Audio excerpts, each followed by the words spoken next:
La mise en œuvre de l'accord cadre d'Addis Abeba est une affaire de tous. Ceci explique la présence de François Mombatshichimbi à cette réunion du gouvernement bailleur de fonds élargi à la société civile et au secteur privé pour expliquer l'accord cadre d'Addis Abeba dans sa globalité et les mécanismes arrêtés pour sa mise en pratique effective. C'est ici pour moi l'occasion de m'adresser aux présidents, chefs de file et membres des groupes thématiques sectoriels pour solliciter leur implication personnelle en participant activement, chacun pour ce qui les concerne,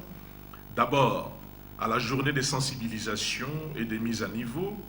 ensuite à l'atelier technique d'élaboration de ces benchmarks nationaux et enfin au séminaire de validation projetée. Nous pouvons imaginer facilement qu'au terme d'un tel exercice, il soit fondé de penser que les recommandations qui seront formulées vont garantir la poursuite d'un dialogue harmonieux entre le gouvernement et nos partenaires traditionnels afin d'assurer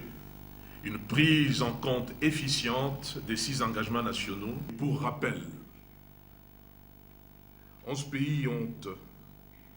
africains sous les auspices des Nations Unies, de l'Union africaine et de la conférence internationale de la région des Grands Lacs, CIRGL,